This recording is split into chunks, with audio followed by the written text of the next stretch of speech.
infarto agudo con elevación del segmento ST, que posiblemente sea la patología en la cual dentro de la cardiopatía isquémica es donde debemos actuar con mayor prontitud.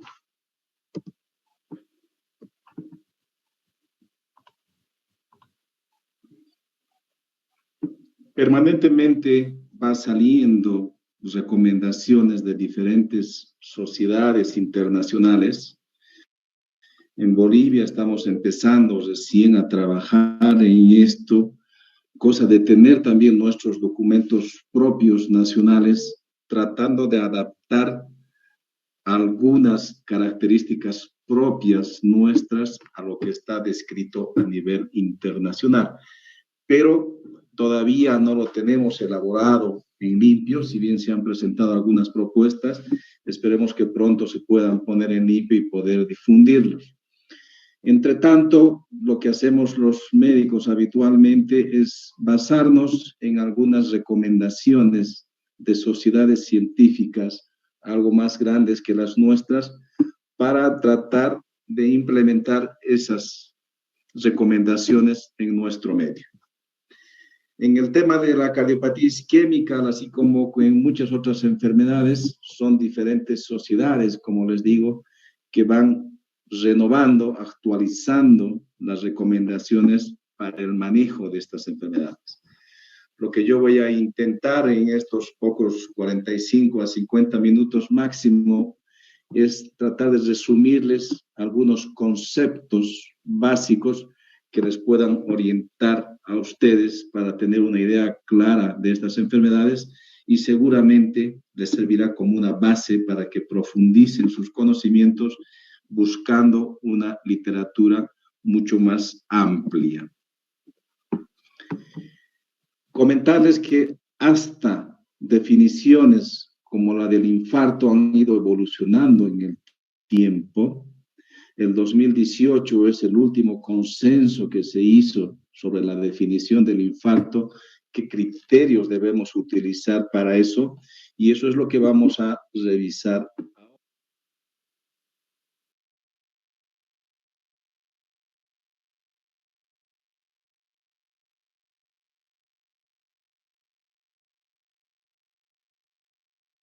Términos que utilizamos los médicos y más aún si son de diferentes especialidades. Yo siempre recomiendo no estar discutiendo por cosas puntuales, sino tratar de rescatar los conceptos importantes y entender que las cosas van evolucionando y van cambiando. Si yo defiendo la definición antes del 2018, es una situación, pero si yo me baso en lo que está escrito del 2018 a esto, tengo la obligación de tratar de aplicar y transmitir eso como la verdad hasta el día de hoy. Si cambia el 2020, pues tendremos que acomodarnos a esos cambios. Este, por ejemplo, es un gráfico que muestra cómo ha ido cambiando la definición del infarto agudo de miocardio desde las décadas de los 50 hasta la última definición, que sería esta, la del 2018. Han habido variaciones, pero felizmente hay un acuerdo prácticamente entre diferentes organizaciones internacionales como la OMS, la Sociedad Americana de Cardiología, la Sociedad Europea de Cardiología, para tratar de uniformar los criterios, porque eso tiene muchas implicaciones a la hora, por ejemplo, de hacer grandes registros y poder analizar la realidad en diferentes países. Entonces, vamos a ver nosotros hoy qué nos recomienda este consenso para definir un infarto agudo de miocardio. El infarto agudo de miocardio, en sus variantes con y sin elevación del segmento ST, si bien posiblemente es la manifestación más grave, aparatosa de la cardiopatía isquémica, no es la única manifestación. Otras manifestaciones de la cardiopatía isquémica son la angina crónica, la angina inestable, Y muchas veces el paciente puede tener arritmia y muerte súbita sin tener historia de angina, sin tener historia de infarto y debutar súbitamente con una muerte súbita debida a una isquemia miocárdica. Y a veces también se pueden detectar pacientes que tienen una miocardiopatía dilatada sin historia de infarto por un déficit crónico.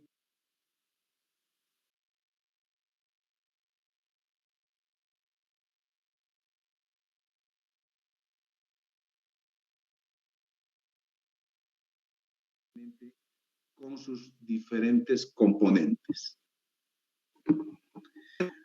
Más o menos para que ustedes tengan una idea, acá se muestra lo que es el interior de una arteria normal, que es lisa, no tiene ningún artefacto dentro y por donde la sangre circula con completa normalidad.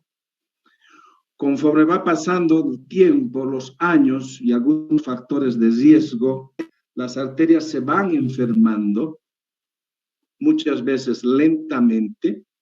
No se ha definido cuándo empieza esta enfermedad. Hay la idea de que pueda empezar ya la enfermedad en la adolescencia prácticamente, y se están tratando de estimular estilos de vida saludable a personas muy jóvenes para tratar de reducir que vayan progresando en esta enfermedad. Recordarles que aunque una persona tenga una enfermedad arteriosclerótica, no es clínicamente manifiesta hasta que alcance por lo menos el 50% de la obstrucción de la luz arterial. Se dice que es significativa cuando alcanza la obstrucción por lo menos a un 70% de la luz. Antes de eso, no produce una alteración en el funcionamiento del corazón.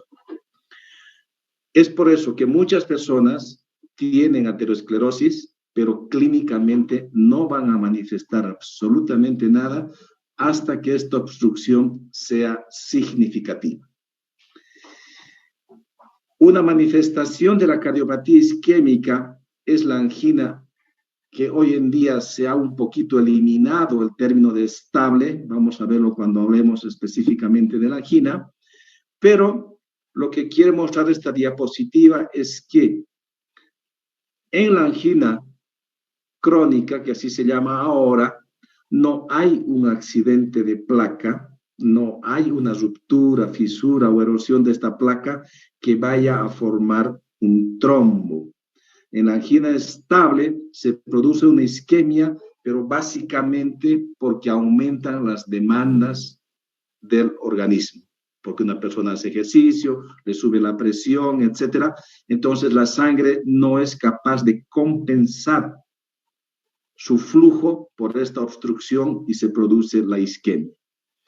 En cambio, lo que vamos a ver hoy día es un cuadro que se denomina síndrome coronario agudo, que tiene como sustrato la presencia de la placa arteriosclerótica, pero que ha sufrido un accidente y esto ha ocasionado que se forme un trombo en la luz de la arteria. Y este trombo súbitamente va a reducir en forma crítica o en forma total el flujo y va a tener diferentes manifestaciones.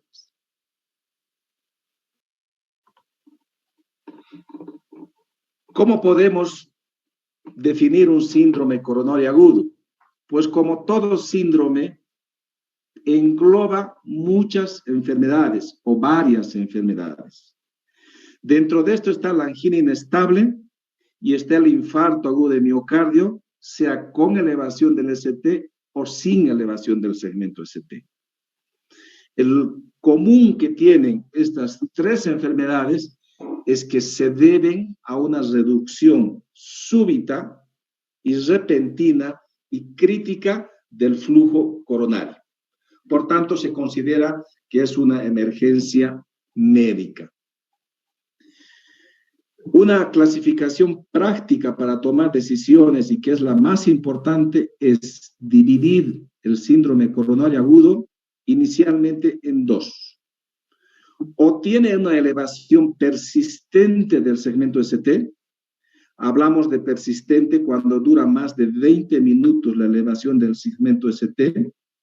Y en ese caso, para fines prácticos de tomar una conducta, nosotros asumimos que la elevación del segmento ST se debe a una obstrucción completa de la arteria. Y el objetivo principal del tratamiento es desobstruir la arteria, a eso se llama reperfusión. Porque la obstrucción total de esa arteria es la responsable de todas las manifestaciones, arritmias, falla cardíaca, etcétera. Y si no aliviamos eso, no es muy útil dar oxígeno, vasodilatadores, anticoagulantes, etcétera. Y el otro grupo es el síndrome coronario agudo sin elevación del segmento ST. En este caso, no está completamente obstruida la arteria en la mayoría de los casos. Obviamente que hay excepciones. Puede haber elevación del ST sin una obstrucción completa o al contrario, pero la mayoría de las personas que elevan el ST tienen completamente tapada la arteria. En cambio, las personas que no elevan el ST no está completamente tapada la arteria, pero sí su flujo está muy reducido. El objetivo en este grupo no es desobstruir porque no está completamente tapada la arteria, pero sí es reducir la isquemia y además reducir el riesgo de que se tape completamente. Entonces son objetivos diferentes de acuerdo a la presentación del electrocardiograma. Realmente vamos a revisar hoy. Terminamos, si no, vamos a continuar mañana con esto. Se refiere al infarto agudo con elevación del segmento ST. Para tratar un poquito de ir graficándoles cómo se presentan los pacientes y qué debemos hacer, yo les voy a presentar un caso clínico.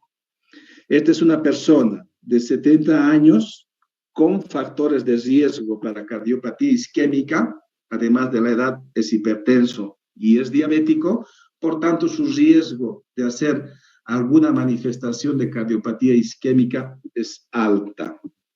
Y que además se presenta en la emergencia por un dolor torácico, opresivo, retroesternal, en reposo y que tiene ya 60 minutos de duración. Está estable hemodinámicamente, tiene buena presión, tiene una frecuencia cardíaca muy buena y no hay ningún otro tipo de signo de insuficiencia cardíaca. Este es frecuente que veamos nosotros en las emergencias hoy en día, porque la cardiopatía isquémica lamentablemente se va haciendo cada vez más frecuente y tenemos que tomar algunas decisiones que son vitales para el paciente.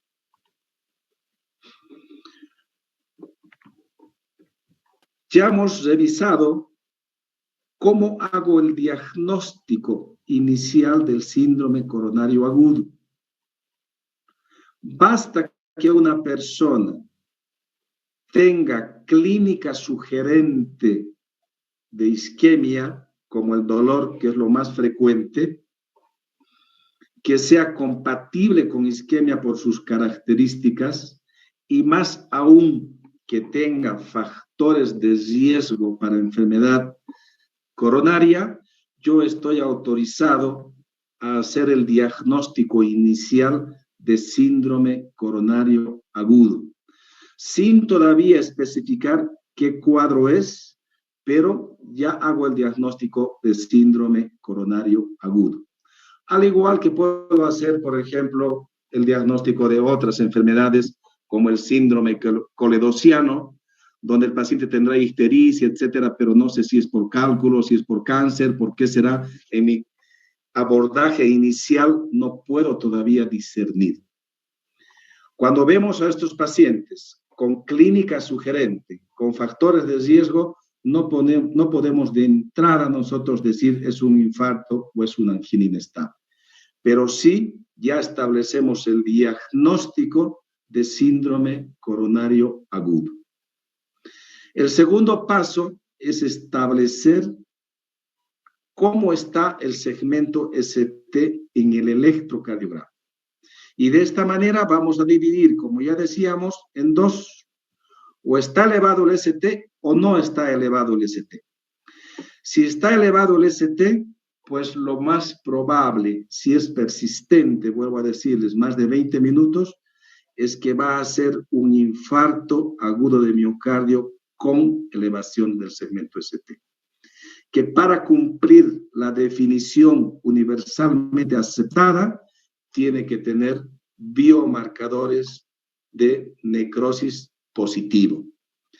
Pero para tomar la conducta, nosotros no esperamos los biomarcadores porque habitualmente demoran unas horas en hacerse positivo.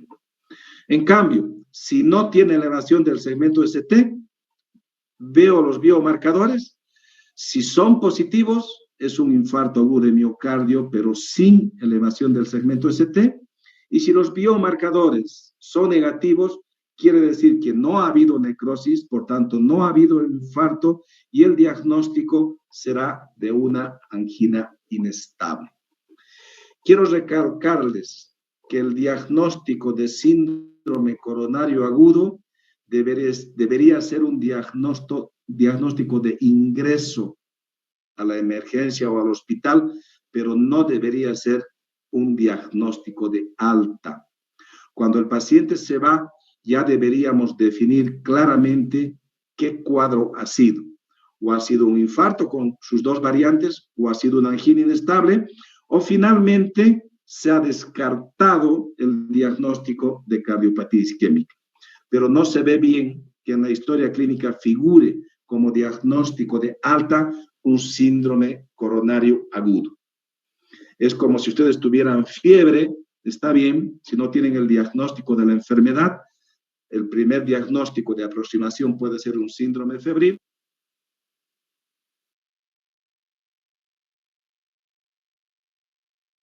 Ser síndrome febril o fiebre, será COVID, neumonía, endocarditis o la enfermedad que ha producido la fiebre. Lo mismo sucede en el síndrome coronario agudo. Hay que tener cuidado que una persona, por más que tenga factores de riesgo para enfermedad coronaria, no todo dolor en el pecho es por problemas de infarto o de angina. Muchísimas enfermedades en muchísimos sistemas producen dolor en el pecho. Es por eso que hay que tener bastante paciencia y muchísimo cuidado en interrogar adecuadamente a todas las personas con dolor en el pecho para ver si cumplen algunas características compatibles con que el origen de esa molestia sea isquémica. De hecho, aunque no tenemos estadísticas propias, por lo menos no conozco que se haya publicado algún centro en Bolivia de cuál es la etiología del dolor de pecho en la emergencia, algunos reportes de otros lugares nos demuestran que por lo menos en el 50% de las personas que acuden a la emergencia por dolor de pecho se descarta una patología cardíaca. Y en el otro 50% puede ser un infarto con sus dos variantes, angina inestable u otras cardiopatías que pueden tener dolor, como la estenosis aórtica, la miocardiopatía hipertrófica. Por eso es que hay que hacer un adecuado interrogatorio y un examen físico dirigido. Esta es la definición universalmente aceptada hoy en día de infarto de miocardio. Hoy en día, el diagnóstico se basa en la elevación de los biomarcadores de necrosis. Infarto significa muerte, necrosis. Entonces, tenemos que demostrar que exista eso para poder afirmar el diagnóstico. ¿Qué se utiliza como biomarcador? Preferentemente troponina, porque es más sensible, es más específica y se eleva un poquito antes, además, que la CPK en su fracción MB. Pero si no se cuenta con troponina, se recurre perfectamente a la CPK MB. Pero, ¿qué es lo nuevo de esta definición universal? Es que hace una diferencia entre lo que es un infarto y lo que es solamente una lesión de miocardio.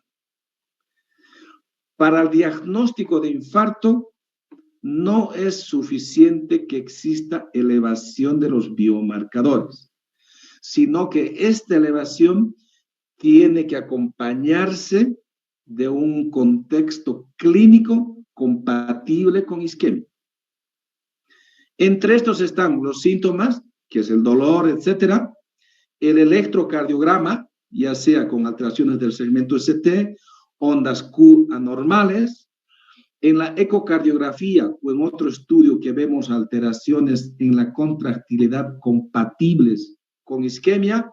Y si hacemos una angiografía o finalmente vemos en una autopsia un trombo, pues cualquiera de estos, más la presencia de un biomarcador positivo, nos autorizan a decir, este es un infarto de miocardio.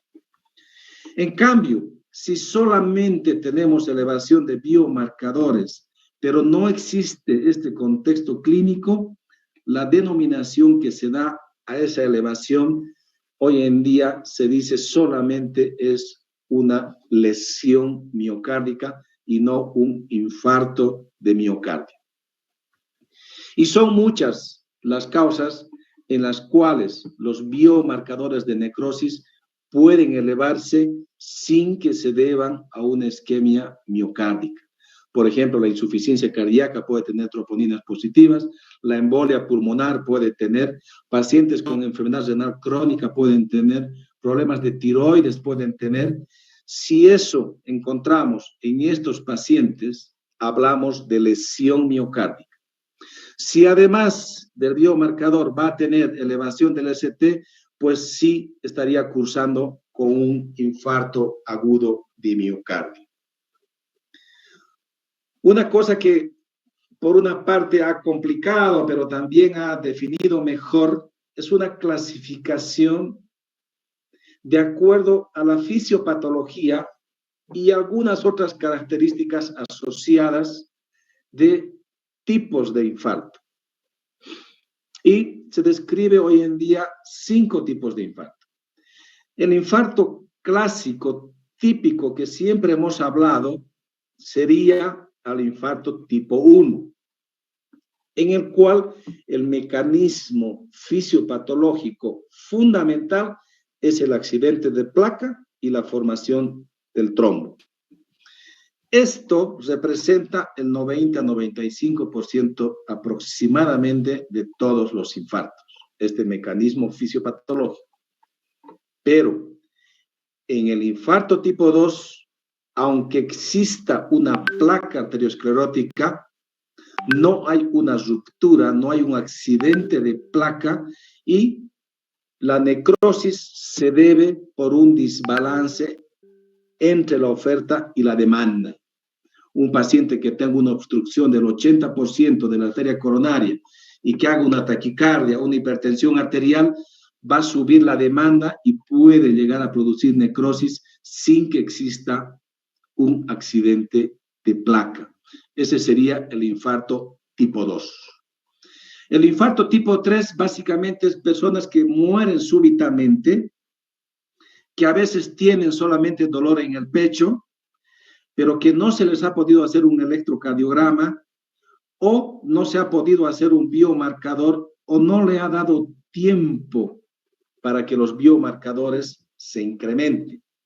Si una persona con infarto fallece a la hora, 2 horas del infarto, lo más probable es que sus biomarcadores sean todavía negativos, porque estos necesitan por lo menos 3 horas para elevarse. Ese es el infarto tipo 3. El infarto tipo 4, lo que se está haciendo últimamente, digamos, como tratamiento de la enfermedad coronaria, que es la angioplastía. Y el infarto tipo 5 es cuando está asociado a cirugía. Estos son tipos, si ustedes quieren, desde el punto de vista fisiopatológico, además de otras características como los procedimientos, pero para cumplir el diagnóstico de infarto, todos, independientemente de cuál sea el mecanismo fisiopatológico, tienen que elevar los biomarcadores y tienen que tener además o clínica alterada o electrocardiograma o ecocardiografía, etc. Esta es una imagen para graficarles más o menos lo que sucede en el infarto tipo 1, que también lo hemos visto en alguna gráfica. Una placa arteriosclerótica, que en este caso sufre una ulceración y se forma un trombo y ocluye completamente la arteria en este caso, y esto nos va a dar un infarto con elevación del segmento ST. En cambio, la misma placa que ha formado un trombo por una pequeña erosión, pero que no ha ocluido completamente la luz, nos dará o una angina inestable o un infarto sin elevación del segmento ST. Clásicamente hemos escuchado siempre ruptura de placa, pero hoy en día dicen que no es necesario que se rompa la placa, como en este caso. Pueden haber pequeñas erosiones en la superficie y esto desencadenar el fenómeno trombótico.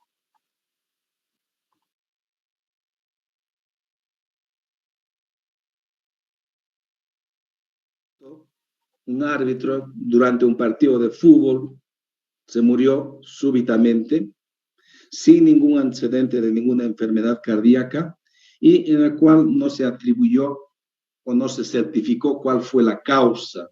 Que yo sepa, no se le hizo autopsia ni ningún otro procedimiento. Pero esto es frecuente ver en personas que tienen cardiopatía isquémica. Se ha atribuido la altura, han hablado de la altura, etcétera, pero es muy poco frecuente, excepcional que la altura de muerte súbita, que yo sepa, no están descritos muchos casos de muerte súbita por la altura. Sí pueden fallecer, sí, es verdad, pueden hacer edema agudo de pulmón, etcétera, pero súbitamente no es una manifestación que está descrita. Pero sí en la cardiopatía isquémica está descrita la muerte súbita como una de sus manifestaciones.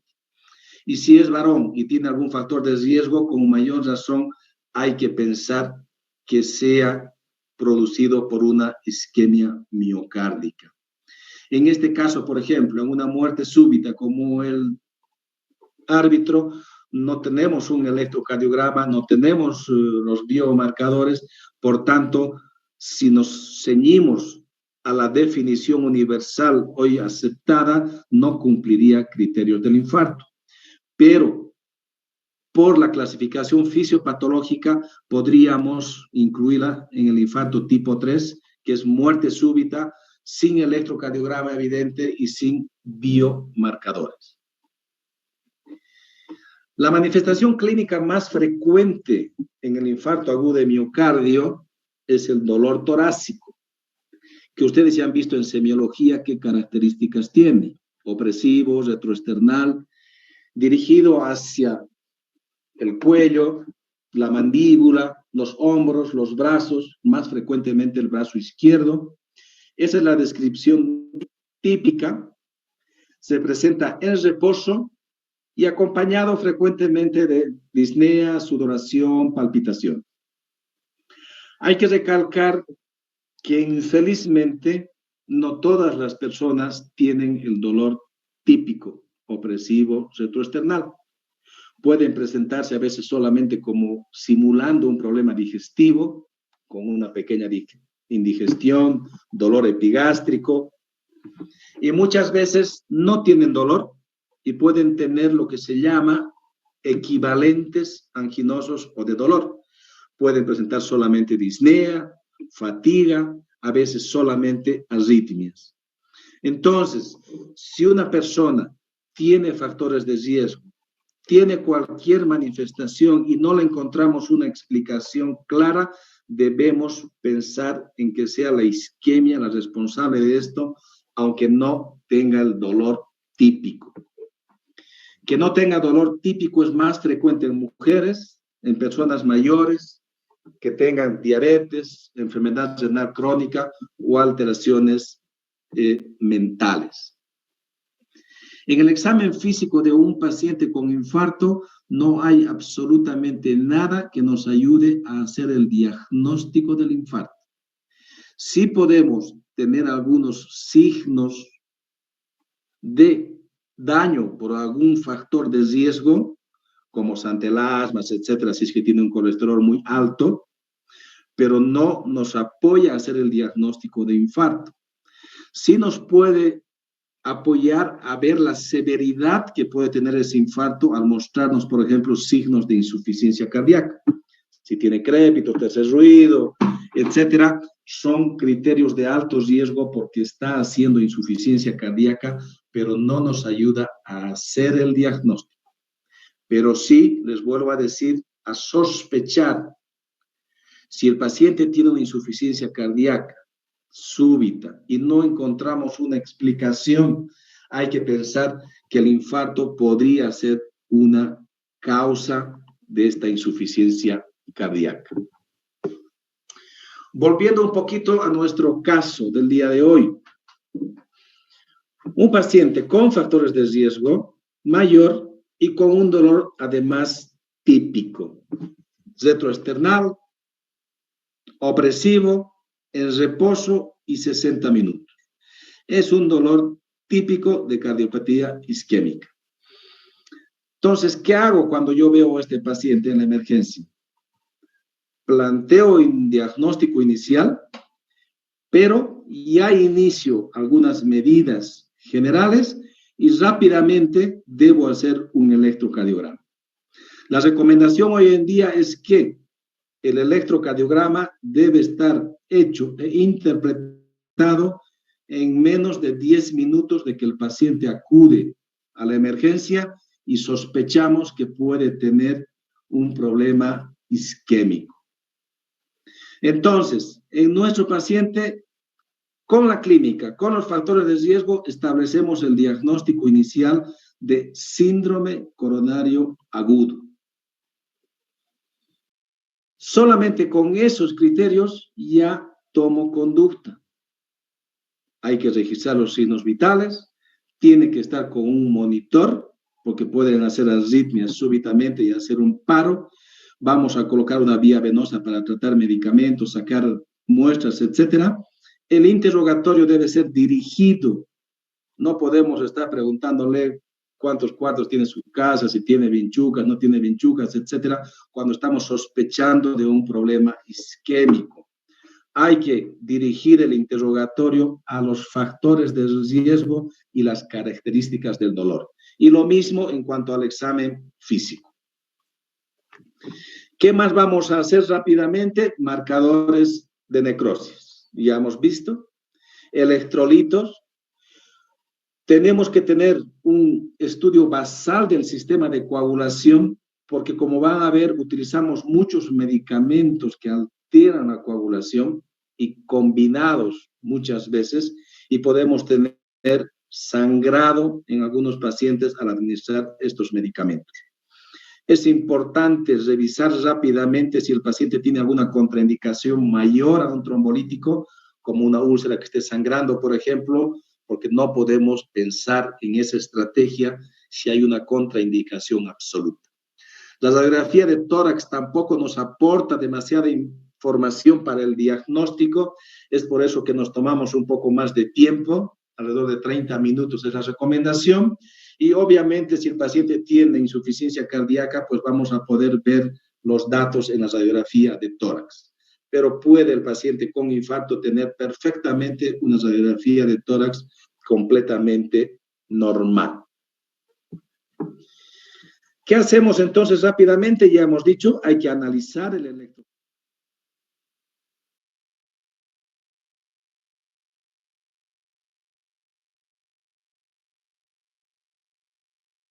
Ya lo han revisado.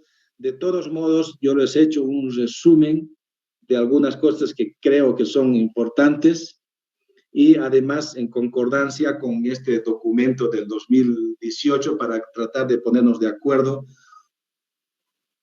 cómo es la alteración, cuál es el criterio que voy a aceptar para decir tiene elevación o tiene infradesnivel del segmento ST. En el electrocardiograma normal, ustedes saben que el ST habitualmente es isoeléctrico o tiene pequeñas variaciones por encima o por debajo, más frecuentemente por encima de la línea de base, sobre todo en derivaciones precordiales V2 y V3. Y cuando nosotros analizamos el segmento ST, lo que buscamos es si está por encima de la línea de base, en el caso particular del cuadro de hoy, o lo que vamos a ver seguramente mañana es si está por debajo de la línea de base. ¿Y cuál es el criterio que se acepta hoy en día? Basta 1 milímetro, para hablar en milímetros, o 0.1 en milivoltios, por encima de la línea de base para decir que está elevado. Ese criterio se lo acepta en la mayoría de las derivaciones, excepto en derivaciones precordiales V2 y V3, en los cuales 1 milímetro puede ser normal. Por tanto, para que sea patológico, se exige que tenga elevación de 2 milímetros en lugar de 1. Ustedes deben recordar, para hacerlo más fácil, 1 milímetro a nivel del punto J en la mayoría de las derivaciones y 2 milímetros en V2 y en V3. Acá hay detalles de que si la persona es más de 40 años, menos de 40 años, si es hombre, si es mujer, son importantes, pero no son cruciales.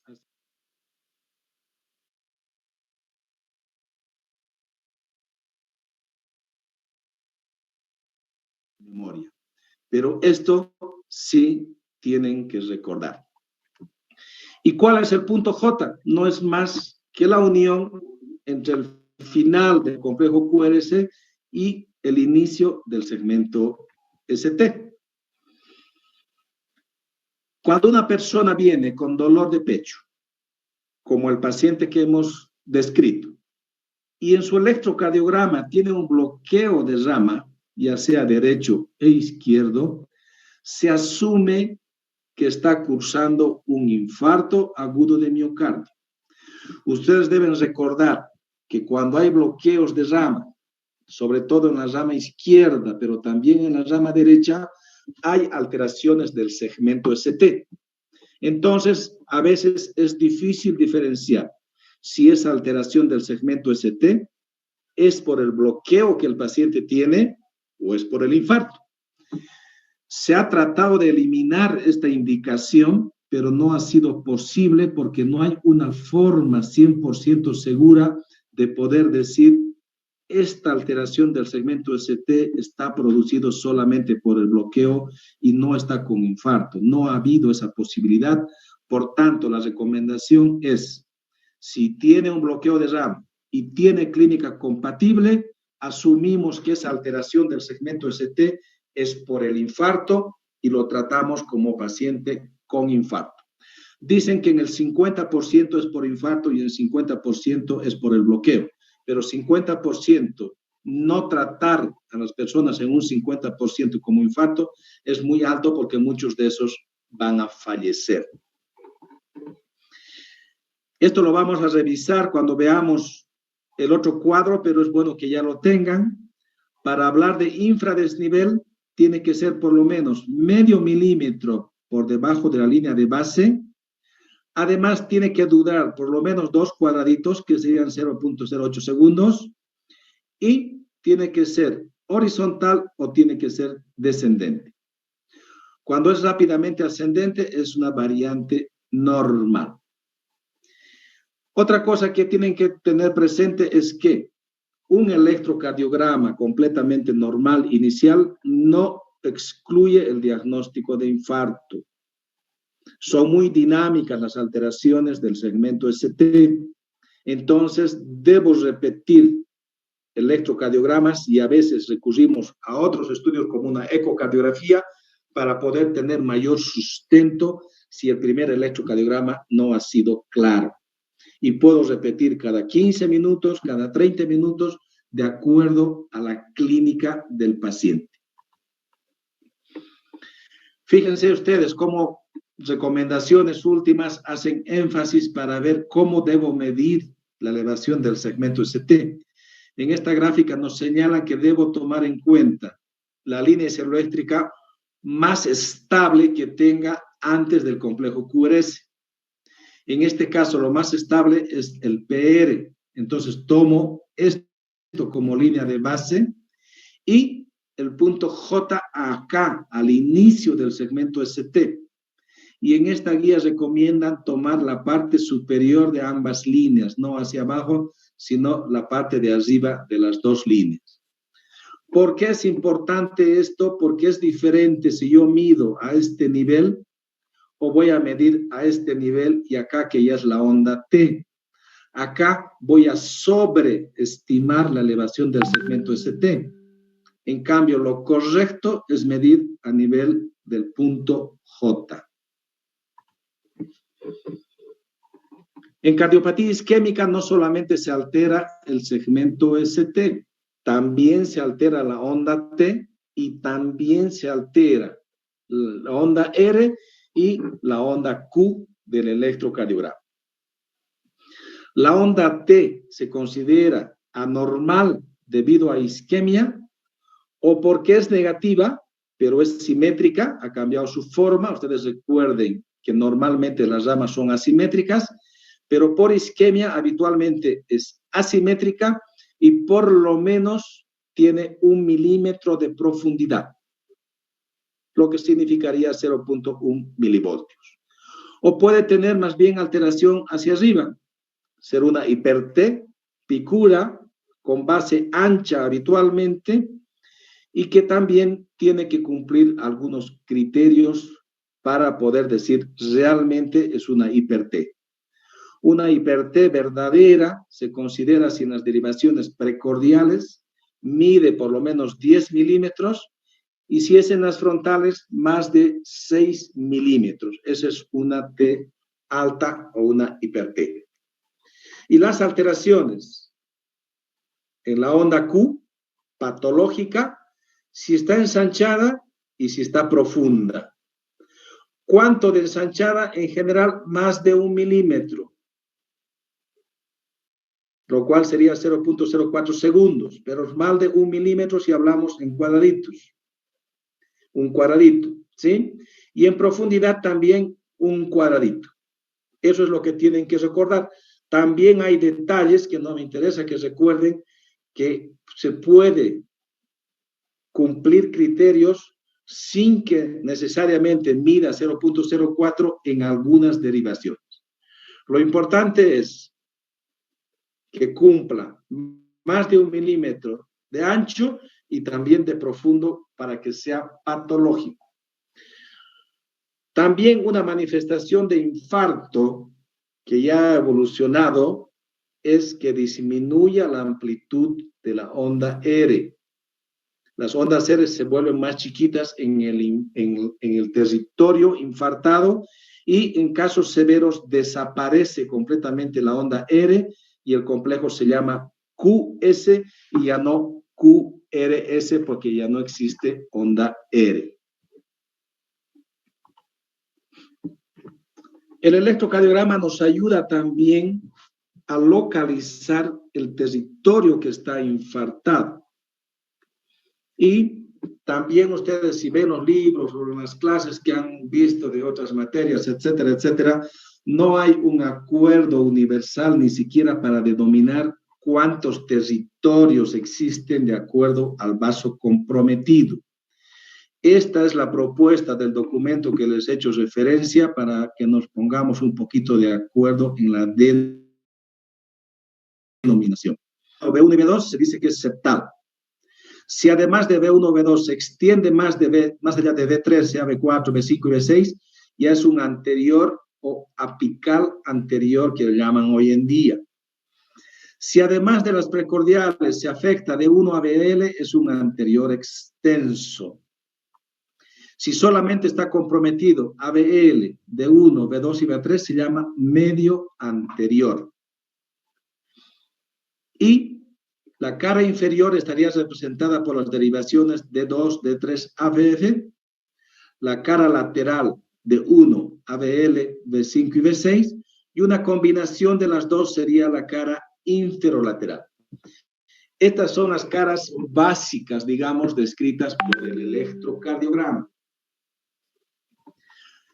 Hay muchísimo detalle, por ejemplo, en la ecocardiografía hoy en día se describen hasta 16 o 17 segmentos en el corazón, pero en el manejo del infarto y solamente con el electro, esto es lo que se está manejando hoy en día. Una vez más, hasta que nos cansemos, vamos a ver nuestro ejemplo. Al señor ya lo conocemos de memoria, ya le hemos hecho el diagnóstico de síndrome coronario agudo y acá tenemos su electrocardiograma. En el electrocardiograma lo que vemos es que está en ritmo sinusal, pero claramente tiene elevación del segmento ST en cara inferior, en D2, en D3 y en ABF. Acá solamente necesito 1 milímetro para decir que está alterado y acá, por mi vista, veo que por lo menos tiene 3 milímetros de supradesnivel. En el infarto agudo como criterio, las alteraciones que hemos descrito tienen que ser por lo menos en 2 derivaciones anatómicamente contiguas. Una sola derivación no nos hace diagnóstico. Es muy poco probable que el infarto sea tan pequeñito y que nos altere solamente en una derivación. Lo más común es que estén afectadas varias derivaciones, pero el criterio es que por lo menos sean 2. En este caso tenemos 3 derivaciones y que además están contiguas anatómicamente. Todos están abajo, es un territorio inferior. Por tanto, está cumpliendo el criterio de elevación del segmento ST. ¿Qué más tiene este electrocardiograma? La forma de la elevación del segmento ST, que es convexa hacia arriba, convexidad superior, y si ustedes ven, tiene lo que se llama imagen en espejo. En ABL, el ST está infradesnivelado, descendente, y también en D1, y cumple el criterio. Cuando existe esta imagen en espejo, que quiere decir supradesnivel en el área infartada e infradesnivel en el área que está al otro lado, es más probable que se deba a un infarto. No toda alteración del segmento ST es por infarto, por eso es que hay que ver estos detalles. La forma, la amplitud, que sea en derivaciones anatómicamente contiguas y si como en este caso se acompaña de imagen en espejo, pues la probabilidad es muy alta de que realmente sea un infarto. Entonces, hasta acá, solamente con la clínica y solamente con el electrocardiograma ya hemos avanzado en nuestro diagnóstico y será un síndrome coronario agudo con elevación del segmento ST. Tendría que esperar a los biomarcadores para cumplir el criterio de infarto agudo, pero eso es mucho riesgo para el paciente. Así que lo que hacemos es hacer las cosas en simultáneo. Actuamos en el tratamiento y en paralelo va corriendo los biomarcadores. Entonces, con esto actúo con el paciente y tengo que tratar de reperfundir, de abrir la arteria. ¿Qué hago? Tengo que hacer un tratamiento inicial, tengo que definir ¿En quiénes es útil la reperfusión? No es útil en todos los pacientes que tengan elevación del segmento ST. Va a depender básicamente del tiempo de evolución del infarto. Tengo que elegir cómo voy a reperfundir, si voy a utilizar medicamentos o voy a hacer una angioplastia. Y además tengo que ver qué otros medicamentos me pueden mejorar la evolución del paciente. Y finalmente, idealmente, incluir un programa de rehabilitación y tratar de evitar que tenga nuevos infartos. ¿Cuál es la terapia inicial del paciente que tiene un cuadro como hemos visto? Le voy a dar oxígeno, pero solamente si realmente lo necesita. Antes se daba de rutina a todo infartado oxígeno porque se decía que como no le llega la sangre, pues le falta el oxígeno. Hemos dado muchísimos años, pero hoy en día no se recomienda porque las personas han ido peor con oxígeno innecesario que no darles oxígeno. Es así que yo tengo que evidenciar que realmente necesita oxígeno a través de la saturación o a través de una gasometría. Si el paciente está en falla cardíaca o si vuelve a tener dolor en el pecho, pues le doy el oxígeno, pero ya no de rutina. ¿Qué voy a hacer rápidamente? Darle medicamentos antitrombóticos. Y es un cóctel que se da básicamente. Se da una mezcla de doble antiagregación plaquetaria y además un anticoagulante. Las dosis y los esquemas varían de acuerdo a si vamos a hacer angioplastía o vamos a hacer trombolítico.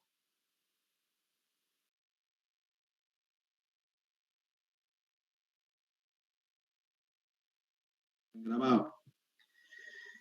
El concepto es un cuadro agudo que tiene un trombo dentro de la arteria, debo tratar de contrarrestar de diferentes mecanismos. Por eso es que combino aspirina, clopidogrel y heparina.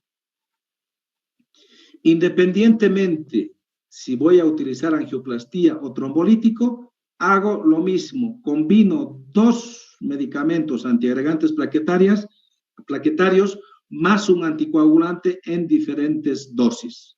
El anticoagulante que tenga a disposición, heparina convencional sódica de bajo peso molecular u otros anticoagulantes que podamos tener.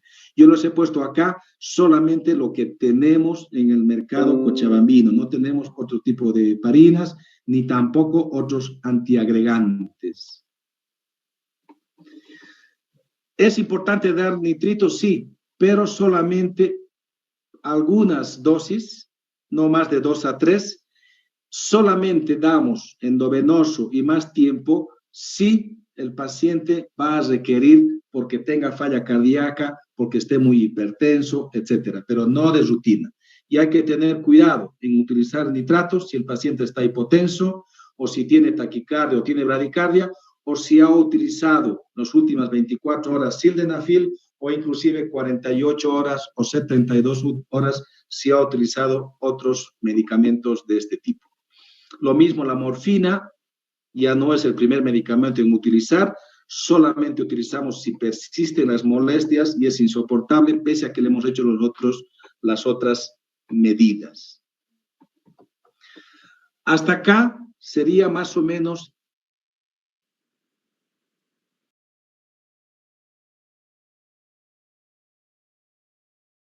Recording stop.